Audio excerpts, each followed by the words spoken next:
बिस्मिल्लाहिर्रहमानिर्रहीम। 9th उर्दू। प्यारे बच्चों, अस्सलाम वालेकुम रहमतुल्लाहि व बरकातुहू। आज हम पढ़ने जा रहे हैं नज़ीर अहमद, जिसको डिप्टी नज़ीर अहमद भी कहते हैं या मौलवी नज़ीर अहमद, उसके मुतलिक वो सबक। नज़ीर अहमद की कहानी, कुछ उनकी और कुछ मेरी ज़ुबानी, और उस सबक का खुलासा और सवालात, यानी उस सबक का खुलासा और उसके सवालात अब हम करने जा रहे हैं। सबक का खुलासा, पहले इस पर डालते हैं नज़र, उस सबक का खुलासा देखते हैं। ये सबक मिर्ज़ा फ़रहतुल्लाह बेग ने अपने उस्ताद मौलवी नज़ीर अहमद अलमारूफ डिप्टी नज़ीर अहमद के बारे में लिखा है। फ़रहतुल्लाह ने मौलवी नज़ीर अहमद को बहुत करीब से देखा है। वह उनकी शख्सियत और नफ्सियात से अच्छी तरह वाकिफ़ थे। उन्होंने मौलवी नज़ीर अहमद के हुलिया, हरकत व सकनात और आदात का नक्शा बड़ी हुनरमंदी से खींचा है। उन्होंने ये नक्शा खींचते हुए हर तरह के तवाज़ुन को बरकरार रखा है। उन्होंने न उनको फरिश्ता बनाकर पेश किया है, न उनकी शख्सियत को मसक किया है। ये खाका नज़ीर अहमद की ज़िंदगी को हमारे सामने खोल कर रख देता है। कुछ बातें नज़ीर अहमद की ज़ुबान से और कुछ बातें खाका निगार की ज़ुबान से, इसलिए यह खाका बहुत ही दिलचस्प है। खाका निगार लिखते हैं, मौलवी नज़ीर अहमद का कद ऊंचा, पेट बाहर निकला हुआ, सर पर बाल बहुत कम, छोटी छोटी आंखें और ऊंची आवाज़ में बोलने का ढंग, जलसों पर छा जाते, नाक छोटी थी। इसके अलावा बचपन में गरीबी के दिन देखे थे।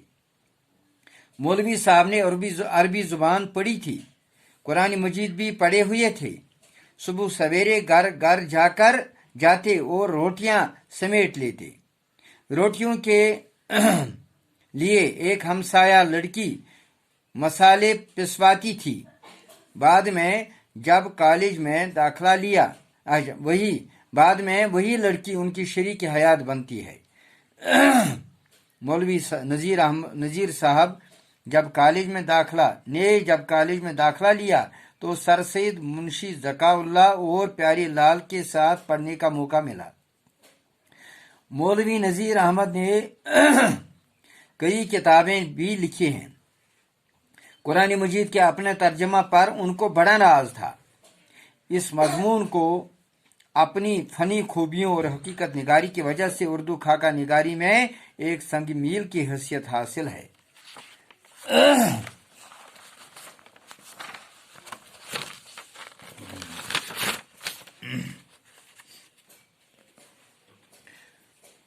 अब सवालात पर नजर डालते हैं। सवाल, नज़ीर अहमद की शख्सियत के दिलचस्प पहलुओं को अपने अल्फाज में लिखिए। नज़ीर अहमद का पेट बाहर निकला हुआ था, सर पर बाल बहुत कम बाल, कद लंबा मगर मोटापे से ठिंगना जैसा, बड़ा दाना, छोटी आंखें, सर बड़ा, बुलंद आवाज में बोलने का ढंग। वो अपनी मेहनत पर फख्र करते, वो मज़ाहिया बातें करते लेकिन उम्र का भी ख्याल रखते थे। नज़ीर अहमद ने अपने बचपन के किन वाक़ात को बयान किया है, बताइए। मौलवी नज़ीर अहमद बचपन में गरीबी के दिन देख चुके थे। तालीम का शौक था। फिरते फिरते एक मस्जिद में आकर बैठ गए। वहां एक मौलवी साहब बच्चों को पढ़ाते थे। नज़ीर अहमद को भी पढ़ाने लगे। वो मस्जिद में ही खाना भी खाते और पढ़ते भी थे। मस्जिद के मौलवी साहब के हुक्म के मुताबिक मौलवी नज़ीर अहमद घर घर जाकर रोटियां समेट लेते। एक घर की अमीर आदमी की बेटी उसको रोटियों के इवज मसाले पिसवाती थी। नज़ीर अहमद को अपनी काबिलियत की बिना पर दिल्ली कॉलेज में दाखिला मिल गया। नज़ीर अहमद के साथ पढ़ने वालों में कौन कौन से अदीब शामिल थे? उनके साथ सर सैयद अहमद खान, मुंशी ज़काउल्लाह और प्यारे लाल थे। अब एक और सवाल है, नज़ीर अहमद ने आजकल की तालीम की कौन कौन सी खामियां बताई हैं? मौलवी नज़ीर अहमद का कहना है कि आजकल पढ़ाते नहीं बल्कि इल्म लाद देते हैं।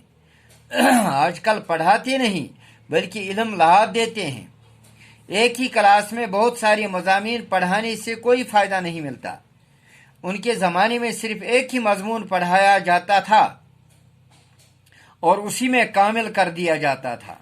नज़ीर अहमद के ख्याल में एक ही मजमून में स्पेशलाइजेशन हासिल करना असल तालीम है। इस सबक में जहां मज़ाहिया अंदाज इख्तियार किया गया है उसकी मिसालें निशानदेही कीजिए।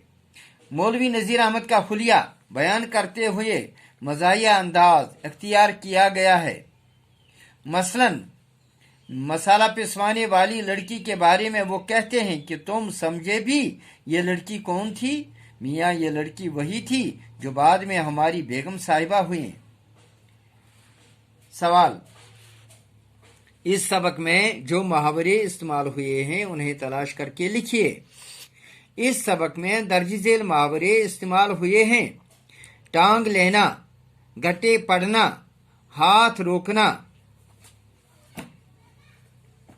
हाथ पकड़ना, हुज्जत करना, कोच करना, साया फिगन होना।